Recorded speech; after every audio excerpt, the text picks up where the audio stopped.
காவிரி விவகாரத்தில் மத்திய அரசு நடுநிலையோடு செயல்பட வேண்டும் என்று இந்திய கம்யூனிஸ்ட் கட்சியின் மாநில செயலாளர் முத்தரசன் வலியுறுத்தியுள்ளார். திருவாரூர் கடிக்கல் பாளையத்தில் ரயில் மறியல் போராட்டத்தில் ஈடுபட்டு வரும் முத்தரசன் செய்தியாளர்களிடம் பேசும்போது இவ்வாறு கூறினார். இந்த மாவட்டங்களைச் சேர்ந்த பொதுமக்கள் தன்னெழுச்சியாக தங்களுடைய நியாயங்களை மத்திய அரசாங்கத்திற்கு உணர்த்துவதற்காக இந்த போராட்டத்தில் ஈடுபட்டிருக்கிறார்கள். அதன் காரணமாக ரயில்கள் ஆங்காங்கே நிறுத்தப்பட்டிருக்கின்றன. நிறுத்தப்பட்டிருந்த இடங்கள் அனைத்திலும் அரசியல் கட்சி தொண்டர்கள், விவசாயிகள் அத்தனை பேரும் இரவு முழுவதும் அந்த ரயில்களை மறித்து அந்த போராட்டம் தொடர்ந்தது.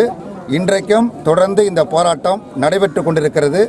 மத்திய அரசாங்கம், மோடி சர்க்கார் தமிழகத்திற்கு இழைத்த இந்த அநீதியை கைவிட்டு, துரோகத்தை கைவிட்டு, ஒரு சார்பு நிலையை கைவிட்டு, ஒரு நடுநிலையோடு இந்திய இறையாண்மையை காப்பாற்றக்கூடிய முறையில், ஒருமைப்பாட்டை காப்பாற்றக்கூடிய முறையில் அதனுடைய நடவடிக்கைகள் அமைய வேண்டும்.